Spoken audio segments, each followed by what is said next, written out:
Quando Cristo nasceu, já eu explico porque Cristo está um pouquinho antes. Quando Cristo nasceu, nós temos uma linha de imperadores.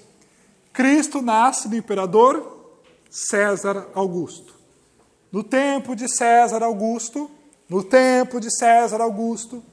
sempre vocês ouvem falar desse César Augusto no relato da infância de Jesus. Ele é um imperador romano. Ele sabia do nascimento de Jesus? Não. Tá? Não sei se tem alguém aqui de Roberto Silveira, mas... Pera. Belém era Roberto Silveira para São Paulo. Alguém em São Paulo conhece Roberto Silveira? Não. É isso aí. Você acha que o Bolsonaro conhece Roberto Silveira? Não. Belém era isto. Jerusalém era isto. Tá? O imperador nem sabia. O imperador sabia que tinha esse povo que ele dominava. Apenas isso. Então ele nasce no tempo de César Augusto em Belém da Judéia. Tá bom? César Augusto. Quando Cristo morre no ano 33, vocês vão ver alguns diálogos que aí o fariseu diz: não temos outro rei senão César. Não temos outro rei senão César. Mas o homem viveu. Ele está no nascimento e ele está na época da morte. Mas aqui nós temos um outro imperador, o chamado Tibério César. César é um título, tá? César é um título que dava para os imperadores, por isso todo mundo chama César. Quando Jesus nasce, César Augusto. Quando Cristo morre, Tibério César. Aí vem Calígula, Cláudio, Nero, e aí vem os outros imperadores. Então Cristo, ele morre no imperador Tibério César e nasce no imperador César Augusto. Beleza. Compreendemos quem é César? César é o imperador romano. E quem é Herodes? Porque o Herodes, quando Cristo nasce, nós temos o Herodes que manda perseguir os inocentes. O Herodes que veio visitar os reis magos vieram até Herodes. Onde está o rei? O rei que acaba de nascer. E também, na época da morte de Jesus, fala-se do Herodes. Quem que é o Herodes? O Herodes é o rei da Palestina. Israel e Palestina é a mesma coisa. Palestina é o nome dado pelos romanos. Israel é o nome dado pelos judeus. Israel e Palestina é a mesma coisa. Vocês vão falar de guerra na Palestina, vocês vão falar de guerra em Israel. É o mesmo lugar, beleza? Vocês vão falar também do Herodes. Quem que era o Herodes? O rei da Palestina. Para sendo mais claro, o César era o presidente e o Herodes era o governador. Então, o Herodes, ele era uma figura política em Israel representando o governador, representando o imperador. Como o imperador não podia estar em todos os lugares, ele decretava um governador para que o império dele estivesse presente, para que o nome de Roma estivesse lá. Então, quando Cristo nasce, temos Herodes o Grande, aí a gente pega o livro de Mateus, vai falar assim, ó, tendo Jesus nascido em Belém da Judéia no tempo do rei Herodes, eis que vieram magos do Oriente. Aí esses magos chegam em Herodes, beleza. Herodes o Grande, que é o pai. Aí vocês sabem que José fugiu para o Egito. Por medo fugiu do Egito. Aí, ali no capítulo 2 ainda, quando Herodes morreu, eis que o anjo do Senhor manifestou-se em sonho a José, no Egito, e disse, levanta-te, toma o menino e vá para a terra de Israel, porque aquele que te perseguia morreu. Quem morreu? Herodes. Mas aí a Bíblia vai dizer, mas ouvindo que Arquelau era o rei da Judéia no lugar do Herodes, São José resolveu não ir para lá. Quem que é o Herodes Arquelau? O filho de Herodes o Grande. E aí, depois, vocês vão ver que na hora da morte de Jesus, também vão falar com o tal de Herodes. Quem que é esse outro Herodes? Herodes Antipa, irmão de Herodes Arquelau. Por isso vocês vão falar de Herodes na Bíblia toda. Mas são 3 Herodes. Por isso vocês vão falar de César na Bíblia toda. Mas são vários César. Beleza? Então quem que é? O Herodes é o rei da Palestina. É o governador. Bom, e quem é Pilatos? Olha o exemplo que eu dei. Desce mais um pouco. É o prefeito. Tá? Quem que é o Pilatos? Ele é o governador da Judeia. O que é a Judeia? A Judeia seria uma região de Israel. Por isso que eu falei o prefeito. Então, nós temos um governador de Israel, o rei de Israel, que é Herodes. Não pode estar em todos os lugares, então ele decretou, na época, temos vários, mas na época da morte de Cristo, o nascimento não comenta sobre ele, na época da morte de Cristo, quem que era o governador da Judeia? Pilatos.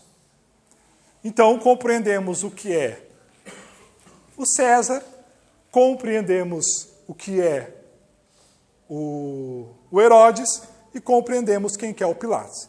Então, Cristo nasce e morre com estes caras, essas figuras. As 3 figuras é o Império Romano. E quem é o... Na época da morte de Cristo tem o... Aquele outro cara que fala na Bíblia, meu Deus, fugiu o nome. Que é o religioso lá, o chefe... Caifás. Quem que é o Caifás? Pensa, temos o prefeito. Não, Caifás é judeu. Caifás é religioso. Quem que é o religioso da cidade? O bispo. O Caifás, ele é o bispo. O Caifás, ele é o chefe religioso da Judeia. Então, ele é o bispo.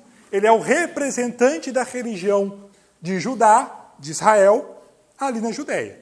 Mas para o Império Romano, ele é um cara importante. Você tem que negociar com o cara porque você tem que ter uma boa relação com ele.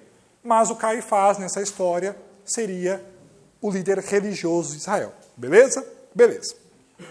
Só para eu lembrar o nome que eu não sei, porque eu não sou obrigado.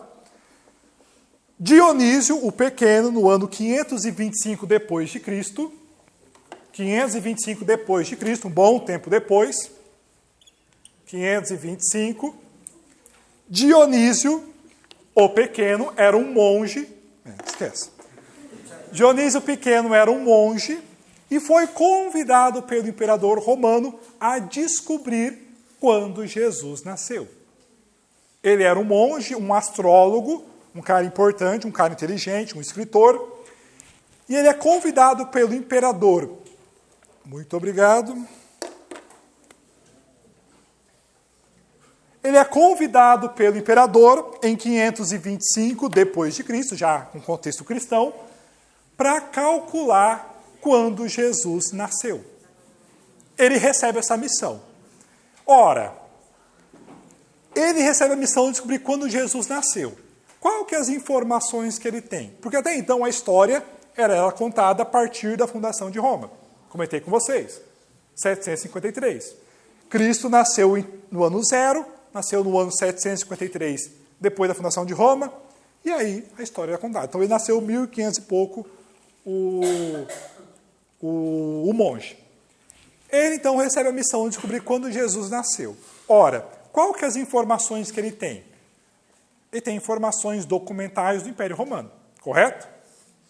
Ora, pega o ano 33 e aí você faz um recorte. Ora, eu sabia que era Tibério, eu sabia que era Herodes Antipas, eu sabia que era o Pilatos, eu sabia de uma chamada revolta de Jerusalém que houve na época de Jesus, que estava registrado. Com estes dados, ele descobre: Cristo nasceu no ano, ou morreu no ano 753, mais 33, ele nasceu nesse ano. Para descobrir quando Jesus morreu. Mas quando Jesus nasceu? Como ele chegou no 33? Aí ele pega a Escritura. São João vai falar que Jesus viveu 3 Páscoas de uma vida pública. Na vida pública de Jesus, ou seja, o anúncio de Jesus, Jesus perpassou 3 Páscoas. Uma Páscoa, 2 Páscoas, a terceira é ele que virou cordeiro. Terceira Páscoa. Isso quem fala é São João. São Lucas vai dizer, deixa eu até pegar a Bíblia para vocês. São Lucas vai dizer o seguinte. Se eu achar.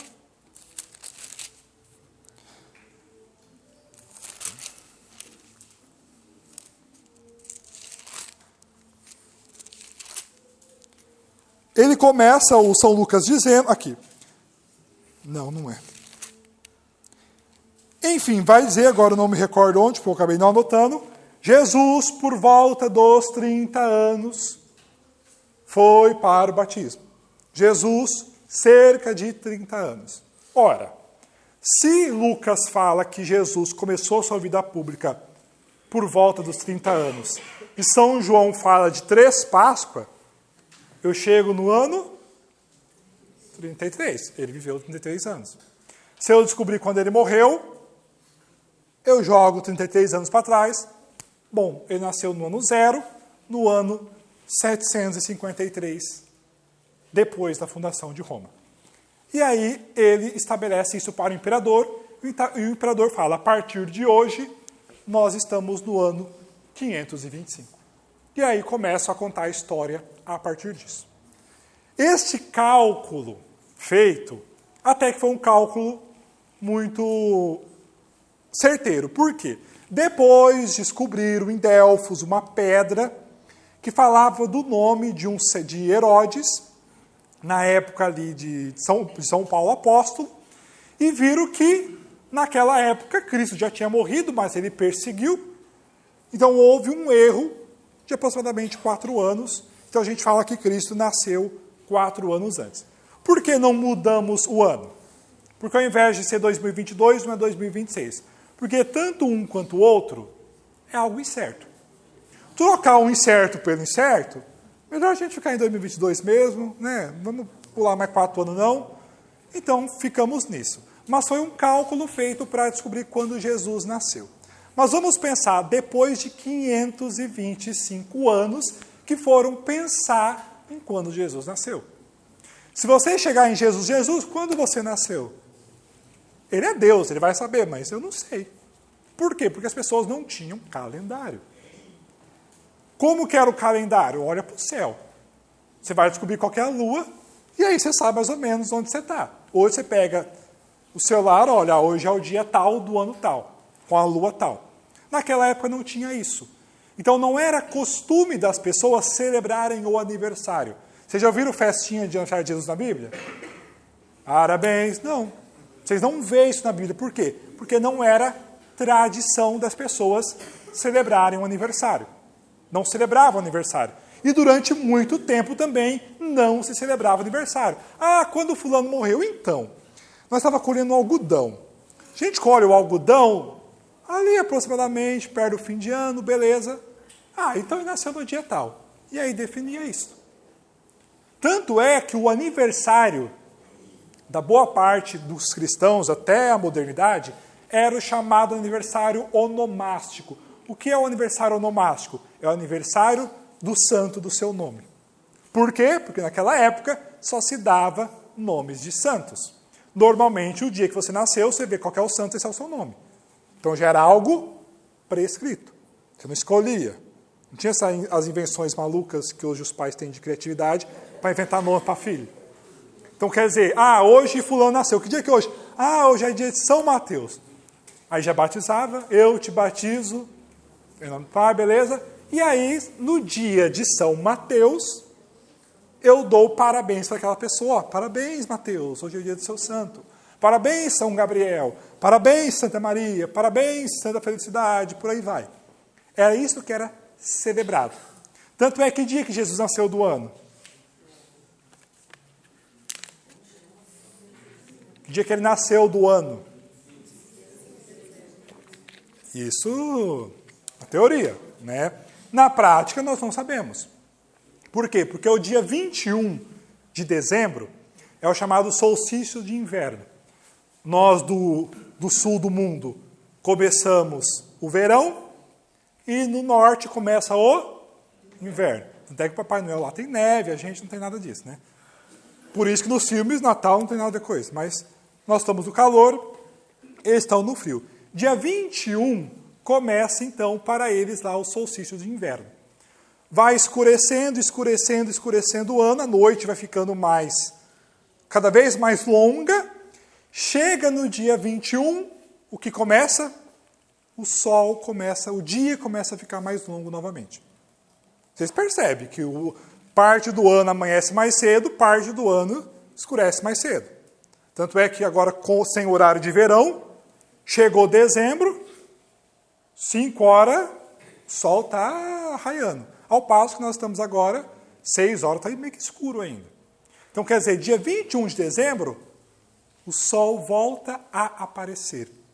E aí tinha-se uma festa que celebrava no dia 25 de dezembro, que era em homenagem ao dia do sol vencedor. O sol venceu as trevas.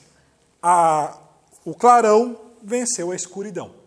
E aí tinha-se uma festa dia 25. E se vocês pegarem a Bíblia, o sol nascente nos veio visitar. Ah, Jesus é o sol, Jesus é a luz. Então, por causa disso, desta festa, estabeleceram que Jesus nasceu no dia 25 de dezembro. Mas isto é uma verdade apenas teológica. Teologicamente faz sentido. Jesus nasceu nesse dia, porque é o dia do sol. Mas historicamente, obviamente que não foi assim. E se acertou, foi um belo de um acerto. Tá? Mas nós não sabemos, mas nós celebramos o dia 25 por causa da festa do sol vencedor. Beleza? Então, houve esse estabelecimento do dia 25 de dezembro. Então, foi essa a história por trás de como a gente divide a história. Porque até então a história era dividida a partir da fundação de Roma. Beleza? Bom, aí Jesus morre.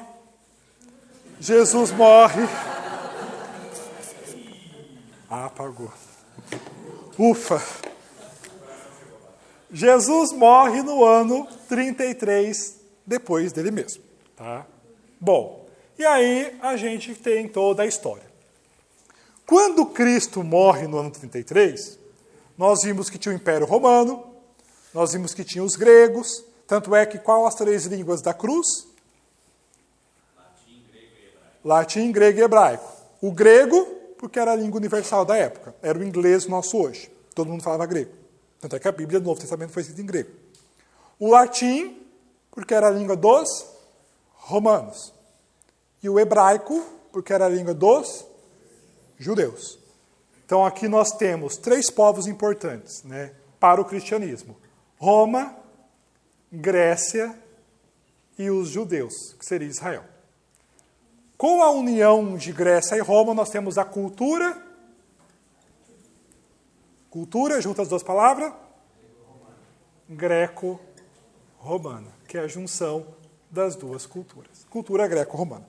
Bom, Cristo então morre nesse contexto. Tá. Quando Cristo morre na cruz, coitado, enterrou, beleza, bonito. E aí sobrou 11 gato pingado, que era os apóstolos. E mais uns povos lá que seguia. Tá. O que é a Bíblia? Se vocês pegarem a Bíblia, nós temos o Antigo Testamento e temos o Novo Testamento. O Antigo Testamento é o que está escrito antes de Cristo e o Novo Testamento depois de Cristo. Quando Cristo morreu na cruz, aí foi o apóstolo lá, pegou o Novo Testamento, abriu e começou a pregar a respeito de Cristo com a Bíblia. Certo ou errado? Quando Cristo morre na cruz, morreu, tchau, acabou. Os discípulos pegaram o Novo Testamento e começaram a pregar? Não. Por quê? Porque não havia Bíblia, não havia Sagrada Escritura. O que havia naquela época? Antigo Testamento. Era esses livros um do lado do outro? Não. Os judeus tinham vários livros espalhados que era a palavra de Deus para eles, mas eles não tinham a junção. Só houve a junção depois com pressão do cristianismo, que eu vou chegar. Mas não havia essa junção. Então, quando Cristo morre, não temos Bíblia. Beleza? Muito bem, obrigado. E aí os apóstolos começam a pregar, a anunciar aquilo que foi ensinado por Jesus. Se a gente voltar naquele mapinha, esse outro agora. O que os discípulos fizeram? Os discípulos eles começam a sair em missão. Por exemplo, nós temos a escolha do discípulo sucessor de Judas, que é o Matias. Matias ele entra no lugar. E aí nós temos um grupo de 12 apóstolos. E esses 12 apóstolos eles começam a percorrer o mundo conhecido da época, anunciando o Cristo ressuscitado. Jerusalém, Antioquia, Éfeso, Colossenses, Corinto, Tessalônica, Filipos, Coríntios, Sicília. O que são esses monte de nomes? Cidades, povos, regiões. E aí São Paulo está pregando, está anunciando, vai escrever uma carta para a igreja, para os discípulos, para os cristãos que estão lá em Tessalônica. Carta de São Paulo aos Tessalonicenses. Irmãos, sei que vocês estão passando aí por várias dificuldades por causa disso, mas confie no Senhor, o Senhor, papapá. Beleza, despacha a carta. Carta de São Pedro a, não sei, Corinto. Igreja de Corinto. Sei que vocês aí estão em festa. E passa a escrever. E começa a produção destas cartas entre os discípulos.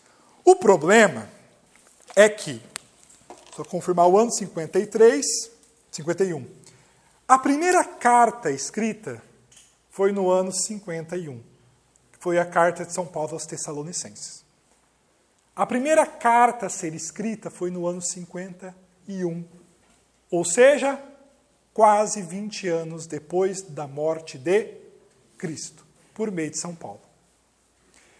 E esses escritos, eles foram sendo produzidos até o ano 100, que aí foi produzido o último livro, que é o Apocalipse.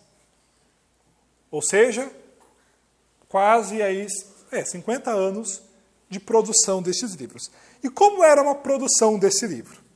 São Paulo abre o notebook, vai. Irmãos, e começa a ditar. Não.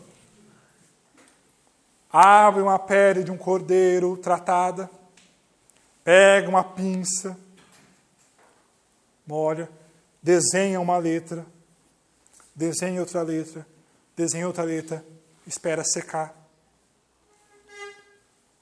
E aí vai escrevendo. Quanto tempo para escrever uma carta? Muito tempo. Normalmente tinha-se um cara escrevia, um escritor. Então, São Paulo está indo lá para Antioquia, ele chega em Antioquia depois de 2 meses. Neste percurso de 2 meses é o tempo que ele está escrevendo a carta.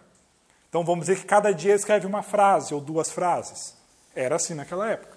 Tanto é que as pessoas podiam até pensar na próxima frase. Né? Quando a pessoa está vendo uma letra, você está pensando, por isso escreve tão bem essas cartas. E aí começa a escrever essas cartas e troca entre as igrejas. São Paulo ou São Pedro, quando escreveu essas cartas, estava pensando, vai ser o livro da Bíblia. Vai fazer parte da Bíblia. Não. Ele está escrevendo porque ele quer resolver um problema lá. O povo está em revolta. O povo está brigando lá com o apóstolo. Então ele quer resolver um problema. Então ele escreve e despassa a carta. E por aí vai. Então as cartas da Bíblia foram escritas desta forma. E cada carta está num lugar. Cada carta está numa igreja. Ninguém sabe delas, a não ser aquele que escreveu. Muito bem, obrigado. Aí os apóstolos. O que são um apóstolo? O apóstolo ele é o anunciador da ressurreição. Tanto é que quando escolhe Matias no lugar de Judas, por que escolhe Matias? Matias, seja junto com nós o testemunho da presença de Jesus, do batismo, a sua ascensão. O apóstolo, ele é a figura, a testemunha direta da ressurreição. Por quê? Porque ele viu, porque ele estava ali presente. Então, ele é a testemunha da ressurreição. Mas esses caras, uma hora tem que morrer, correto? E eles passam a morrer. Um morre, outro morre, tirando um, todo mundo morreu, foi assassinado, dos apóstolos, já eu chego nessa história, mas todos passam a morrer. Se a testemunha direta começa a morrer, você está perdendo o quê? A mensagem original. Você está perdendo aquele cara que esteve com Cristo, que viu Cristo e testemunhou. E aí que começa um esforço de redigir os evangelhos. E aí começa a produção dos evangelhos, anos 60, anos 70, ano 80, ano 90, depois de Cristo, que tem a necessidade de escrever esses evangelhos. Por quê? Porque você está perdendo a mensagem original. Porque os apóstolos estão morrendo. E aí passa a escrever. Onde estão esses livros? Ora, o de Lucas está na comunidade lucana, tanto é que a comunidade que tinha Maria, que acolheu Maria, por isso que tem Maria no livro de Lucas. O livro de São José, Mateus, por quê? Porque a comunidade de Mateus foi a comunidade da qual José pertencia. Então ali eles tinham testemunhos de José, eles sabiam das histórias de José. E aí começa então a escrever esses 4 evangelhos. Mas eles estão espalhados, correto? Eles estão espalhados, cada um está num lugar. Tá. Até o ano 100 foi o tempo para fazer a Bíblia, a Sagrada Escritura. Mas no ano 100, esses livros ainda estão perdidos, estão separados. A igreja, durante esses 50 anos, teve Bíblia? Não. Como a igreja anunciava? Como a igreja pregava? Igual eu estou fazendo com vocês aqui agora. Vocês estão me ouvindo e eu estou falando. Eu li, estou transmitindo para vocês. Eu vi Jesus, eu presenciei a sua ressurreição e agora estou transmitindo para vocês. Eu vi, ele ressuscitou. Era desta forma que a igreja caminhou. Aí no ano 100, nós temos a Sagrada Escritura. Temos? Será que nós temos mesmo? Como que era um livro?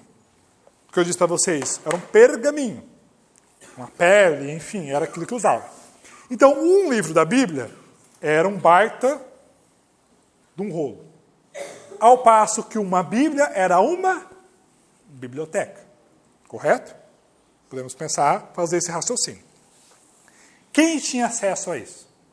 Primeiro, pele de cordeiro, né? Isso é uma coisa muito barata. Né? Você tem um tapete de couro na sua casa, de boi, poucas pessoas que têm, porque é algo caro. Imagina usar isso para escrever. Quer dizer, é algo caro. Não tem acesso. O povo tinha acesso a isso? Não. O povo tinha acesso à Bíblia?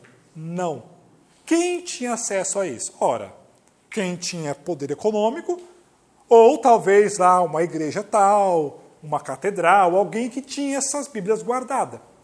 Mas também tinha sempre pedaços de fragmentos que utilizavam. Mas as pessoas não tinham a Bíblia. E outra coisa. Pega os avós ou bisavós de vocês. Eles sabiam ler? Provavelmente você vai conhecer alguém aí, um bisavô, que nem sabia ler há 50 anos atrás. Imagina 2000 anos. Se há 50 anos atrás 90% do povo era analfabeto, imagine isso no ano de Cristo. Quem sabia ler? Algumas pessoas sabiam ler. O povo sabia ler? Não. O povo tinha Bíblia? Não tinha a Bíblia. Então era tudo esta transmissão que eu estou fazendo aqui com vocês. Eu conheci e estou transmitindo. Era assim que funcionava. Ora, quando surgiu a imprensa? Depois de 1500 que vai surgir o papel. Isso significa que, no decurso de 1500 anos, o povo tinha Bíblia? Não. O povo não tinha acesso à Bíblia. Então a Bíblia era algo reservado àqueles que estudavam, aos grandes catedrais, ou às bibliotecas, Biblioteca de Alexandria, enfim, aqueles que tinham poder econômico. Nisto tem um princípio base que nós chamamos dentro do catolicismo. São 3 bases que é aquilo que nós chamamos de tradição. O que é a tradição? Tradição é aquilo que vem da igreja, que a igreja transmitiu. Por exemplo, não está na Bíblia que Maria está que ela é cheia de graça, beleza, mas está que ela foi sempre virgem e gloriosa? Não. Não está na Bíblia isso. Beleza. Porém, está na tradição da igreja, no ano 150, uma oração. A vossa proteção recorremos, Santa Mãe de Deus. Tem 2 dogmas aí, Santa Mãe de Deus. Não vos preocupeis em nossas necessidades, mas livrai-nos sempre de todos os perigos, ó Virgem gloriosa e bendita. Isso está no ano 150. As catacumbas, o que é as catacumbas dos cristãos? Os túmulos. Os túmulos dos cristãos, até hoje, tem lá orações pelos mártires. Quem que é o mártir? Mártir é aquele que deu a vida por Cristo, que morreu. Morreu, foi assassinado, derramou sangue. Está lá os cristãos pedindo a intercessão dos mártires. Isso está nas catacumbas dos primeiros cristãos. A intercessão pelos mortos. O Novo Testamento coloca a intercessão pelos mortos? Não. Mas está na tradição da igreja. O que eu estou querendo mostrar isso para vocês? Que nem tudo o que nós cremos está na Bíblia. Por quê? É aquela história, quem veio primeiro, o ovo ou a galinha? Quem veio primeiro, a igreja ou a Bíblia? A igreja. Quem redigiu a Sagrada Escritura? A igreja. Quem juntou os livros da Sagrada Escritura? A igreja. Esses livros provêm da igreja, vêm da igreja. A Sagrada Escritura é o segundo pilar, mas não é o único. Nós temos a tradição, que é aquilo que está nos apóstolos, que é aquilo que foi transmitido pelos apóstolos. De modo que a revelação, o que é revelação? Revelação é aquilo que foi revelado por Deus. Na morte do último apóstolo, termina a revelação. Tudo foi revelado. Até o último apóstolo, talvez ainda tinha algo de novo a ser transmitido. Quando o último apóstolo morreu, acabou a revelação. Toda a revelação se encerra. Por que eu estou mostrando essa tradição para vocês?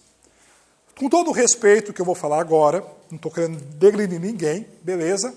Mas verdades precisam ser ditas e a gente está aqui para aprender. Inclusive para defender a nossa fé. O que a igreja protestante diz de nós católicos? Onde está isso na Bíblia? Protestante está assim, né?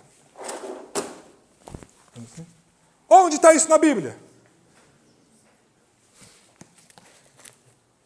Beleza. Onde está isso na Bíblia? Não está na Bíblia. Mas fala, meu querido protestante, meu querido amigo, sabe essa Bíblia que você tem no meio do braço, que está com zíper, bonitinha, rosinha, até tem algumas que é colorida? Pois bem, quem escreveu essa Bíblia foi a igreja. Essa mesma igreja que você nega é aquela que escreveu o que você defende. Ou seja, aquilo que você tem embaixo do seu braço, que você utiliza para falar onde está isso na Bíblia, essa Bíblia que você está utilizando, ela foi redigida pela igreja. Ela foi discutida, conversada pela igreja, conservada pela igreja, e a igreja criou a Bíblia. Mas nem tudo foi registrado. Mas se você olhar na tradição da igreja, o que nós temos? Muitas outras coisas. Porque o que veio primeiro é a Bíblia, é a igreja. E a gente só crê na Bíblia, porque antes eu creio na igreja. Se a igreja tivesse dito para mim, olha, isso aqui não vale nada, nós não teríamos a Bíblia. Então a gente só pode falar e utilizar a Bíblia hoje como palavra de Deus, porque isso aqui foi escrito pela igreja e dado pela igreja ao povo. Quando surgiu o protestantismo? 1517. A igreja surgiu aqui, ó. A igreja já caminhava sem Bíblia, porque não tinha Bíblia, e a igreja sempre caminhou assim. Então, por isso que nós dizemos que a nossa igreja é o pilar para que nós possamos, por exemplo, hoje, termos a Bíblia. Então, quando um protestante diz para você, provavelmente aqui algumas pessoas já foram protestantes, com todo o respeito do mundo, mas quando ele fala, onde está isso na Bíblia? Não tem que estar na Bíblia para nós católicos acreditarmos. Por quê? Está na tradição da igreja? Está. Está nos apóstolos? Está. Está nos primeiros anos da igreja? Está. Então é nisso que nós acreditamos e é isso que nós professamos. Cai por terra este argumento. Por quê? Porque para o protestantismo, aí é uma doutrina protestante, tá bom? Para o protestantismo existe a chamada sola scriptura, ou seja, só a Escritura. Só a Escritura é palavra de Deus. Tanto é que eles só acreditam naquilo que está no Novo Testamento. Porém, esse Novo Testamento ele é igual entre os católicos e os protestantes. Porque o que os protestantes fizeram? Eles pegaram este Novo Testamento que já estava redigido. Não, só o que está aqui é a palavra de Deus. Não. E a nossa tradição e aquilo que vem dos apóstolos e que não necessariamente está na Bíblia. O que eu quis mostrar para vocês, que a igreja caminhou 1500 anos sem Bíblia. Aí surge a imprensa com Gutenberg, depois de 1500, bem quando surge o protestantismo. Aí o cara, o que ele faz? O protestantismo divulga suas ideias agora com panfleto. Aí é fácil, todo mundo tem, e aí por isso que a doutrina protestante também ela se torna forte na época. Por quê? Porque surge a imprensa, surge o papel. O papel é algo barato, que todo mundo tem. Surge o papel, então as pessoas agora têm a Bíblia dentro de casa. Estão na casa de você, tem aquela Bíblia lá empoeirada que se deixa aberta em cima da mesa, lá na sua sala. Lá tem a Bíblia, agora em papel, e a gente tem aqui juntinho, embaixo do braço, todos os livros. Mas isto é fruto de uma construção. Como eu comentei com vocês, no ano 100, quando terminou de escrever a Bíblia, esses livros eles estavam separados. E existiam outros livros. Evangelho de Maria Madalena, Evangelho de São Judas, carta de não sei quem a fulano, que são os chamados evangelhos apócrifos. A igreja que vai sentar, que vai discutir, que vai conversar, que vai fazer concílio para definir quais os livros que são canônicos ou não. Quais os livros foram escritos pelos apóstolos ou não. Isso teve briga, isso teve discussão, isso teve cisma dentro da igreja.